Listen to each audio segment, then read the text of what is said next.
निधी मागायचं धाडस सुद्धा केलं नाही, कारण त्यांना माहित आहे की पोरगं लय फाटका आहे. निश्चितपणे ती समोरची गर्दी राजेसाहेब तुम्हाला पवार साहेबांनी या ठिकाणी पाठवलेला आहे.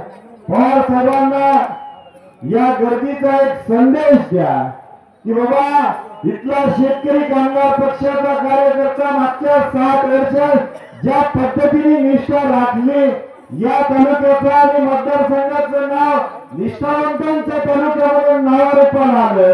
स्वर्गीय आबासाहेबांच्या निधनानंतर सुद्धा हा तालुका निष्ठावंतांचाच आहे आणि निश्चितपणे भविष्यकाळात सुद्धा हा तालुका निष्ठावंतांचा तालुका म्हणून ओळखला जाईल. भाऊ, कालच्या सभेचा खर्च माझ्या कानावर आहे. 4 कोटी रुपये खर्च केल्यावर आणि मग ते आपल्या बायपासला ज्या ठिकाणी ते ब्रिज आहे, ब्रिजच्या खाली लाईनीने अशी पैसे वाटत होते असं काही लोकांनी सांगितलं. त्या पंढरपूर रोडला खर्डीच्या पलीकडे लाईन लागली होती आणि एवढा सगळा खर्च होत असताना भाड्याने माणसं आणतात, पगारी माणसं आणतात. या ठिकाणचा उपस्थित या खोऱ्यातला कार्यकर्ता, या कार्यकर्त्याला पक्षाने 1 रुपया सुद्धा दिला नाही.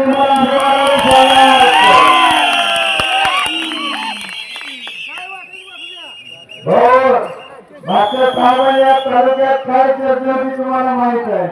गोवा गट आता संपला.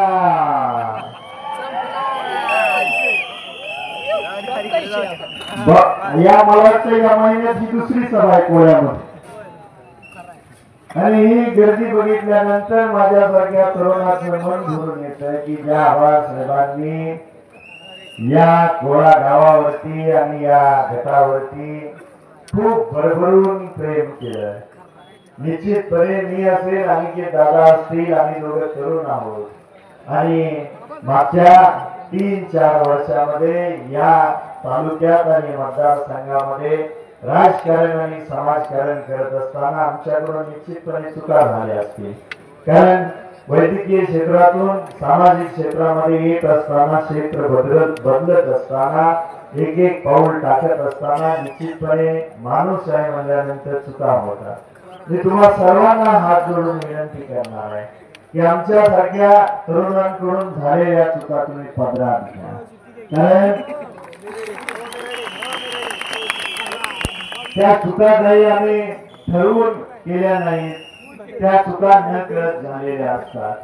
स्वर्गीय आबासाहेबांसोबत या गावातील आणि या गटातील 3-4 पिढ्याच्या तुमच्या कुटुंबातल्या नागरिकांनी काम केले आणि हे राजकारणात काम करत असताना आपल्या या निष्ठावंतांच्या कुटुंबातल्या प्रत्येक माणसाकडून कधीतरी एखादी चूक घडली असेल आणि ती चूक घडल्यानंतर स्वर्गीय आबासाहेबांनी ती पोटात घातलेली असणार आहे याची जाण तुम्ही ठेवली पाहिजे.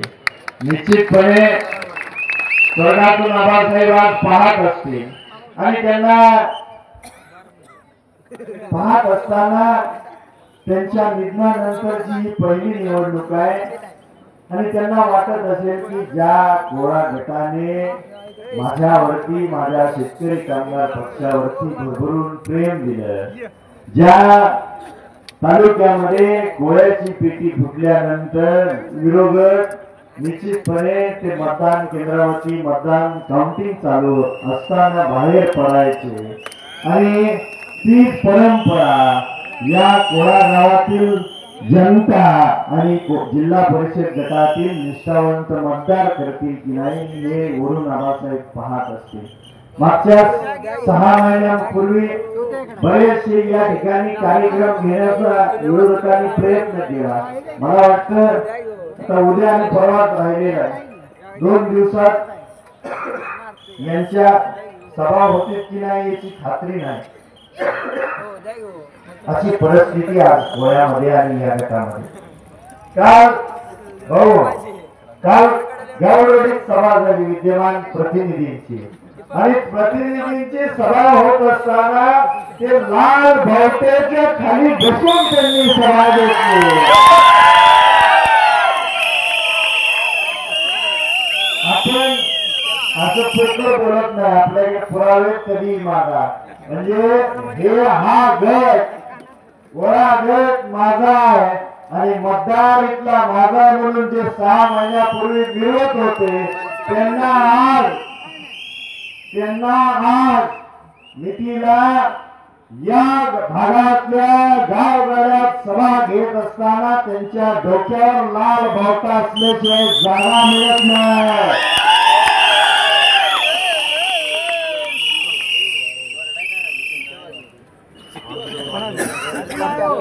पाणी आणलं पाणीदार आमदार म्हणून बिदागिरी त्यांच्या नावासमोर लावून घेतली. तुम्हा सर्वांना विचारायचं, मागच्या 2 वर्षात तुम्हाला खरं वेळेत पाणी मिळालं का? टँकर ज्यावेळेस राजे हे गाव संख्येने मोठं आहे, या ठिकाणी यात्रेच्या काळामध्ये टँकरने पाणी द्यावं लागलं. त्याचबरोबर जे ठीक मोदातले लोकप्रतिनिधी आहेत उन्हाळ्यामध्ये 2 महिने त्या ठिकाणी पिण्याच्या पाण्यासाठी टँकर चालवावे लागले.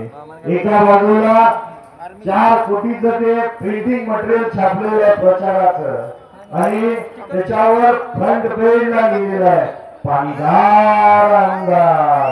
आणि ज्या बिदागिरी तुमच्या नावासमोर लावतात ते लावत असताना इथली जनतेला चुकीच्या गैरसमज करू नका. कारण